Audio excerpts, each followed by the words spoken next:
Hello everybody, Zol Psycho is back with another video, and today I would like to talk about fighting games and why most of them fucking suck. Let me start off with my background in fighting games. Currently, I am playing Guilty Gear Strive. I am enjoying myself quite a bit. I've had some experience with Tekken 7 and Dragon Ball FighterZ. And initially, when I was trying to get into the series when I was a kid, not series, the genre when I was a kid, I didn't fucking like it. I hated it actually. I couldn't do any of the inputs, I couldn't do any of the combos, and anytime I tried to learn and fight against someone who was better than me, it was fucking terrible. It was not fun to get stomped on. Any game that wasn't like Street Fighter, games that I really needed like those lengthy combos and those lengthy inputs, I just couldn't do it. Every time I tried to play those types of games, I just got clapped, and it was not fun. You fighting game players gotta understand that you guys are just built different. A lot of the arguments that I see against the complaints that I'm having right now is that, oh, you're just bad, you should just get good. I think I'm in the majority. That everybody is gonna want to get clapped up from a TOD in Marvel or Fighters and go, oh, that was sick. Like, I think most people don't like to experience that. I think most people don't want to do that, especially nowadays when there are so many games out and so many options, and when you're a grown man like me, you just don't have the time to spend hundreds of hours on trying to practice these games.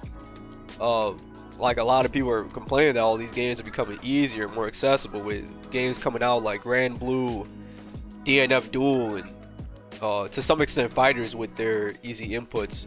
And my response is, do you want people to play your game? Like, wouldn't you want more people to enter tournaments and for the game to thrive and to get more of those games? Like, it just doesn't make sense to me. I feel like fighting game players should have higher expectations for the amount of money that they're paying for these games. You know, you pay $60 for versus mode, arcade mode, and online. The online mode that's not even good. And I feel like fighting game players are just so used to getting the bare minimum that they don't even ask for more. It's insane. Going back to the talk of accessibility and the ease that newer fighting games have nowadays, is it's for the players that are being shamed for being casuals. It's completely fine if you're not trying to get super good and just enjoy the game. You shouldn't feel bad or make others feel bad for doing that. If you make others feel bad for being a casual, you're a fucking loser.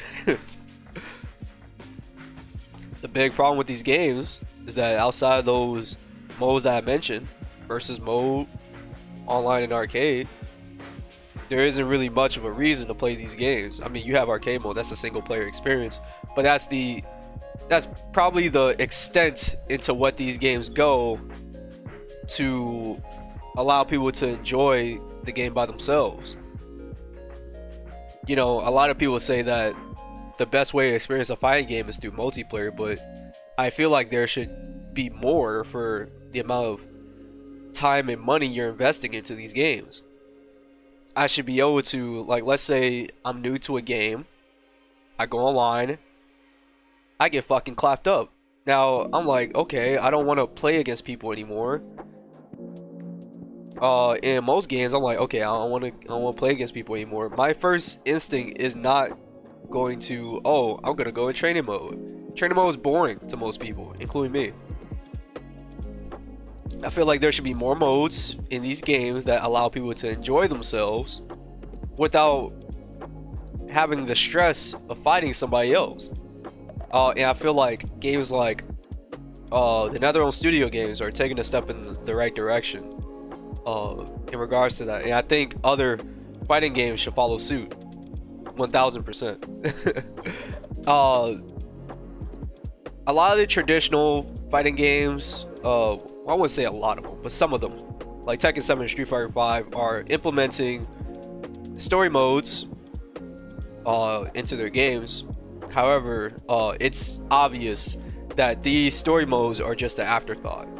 They're trash. Based on the quality of these story modes, you can tell it was just an afterthought and they weren't really thinking about it during the development of these games. I still can't believe to this day that Street Fighter 5 dropped at $60 with I don't even believe it had an arcade mode. Like, it was crazy. And with the features that they already have in this new COVID era, as an average consumer, I can't play with my friends all the time. I can't just go to my friend's house and just play versus mode. The online has to be good, or else what does the game have to offer me? If you're not going to put in a bunch of cool single player content for me to play, I have no reason to play your game if the online is bad. It's just a terrible deal. If I'm anticipating a fighting game to come out and it doesn't have a good rollback, that game is dead. I'm sorry. A lot of the, well, I wouldn't say a lot of the community has been talking about this, but it's been a common topic ever since like the new surge of rollback netcode being implemented into these games within the past year or two. I believe Persona 4 Ultimax is coming out and people are saying that game does not have rollback. I'm not buying it, and I feel like those people are justified. Correct me if I'm wrong, but what does that game have to offer for $60 if the online is bad, you know? So let me know what you guys think. Am I fucking crazy? Let me know what you guys think about the topics I've discussed in this video. Do you think fighting games should provide more for $60? Do you think they're fine how they are? Let me know, and I'll be back with another video real soon.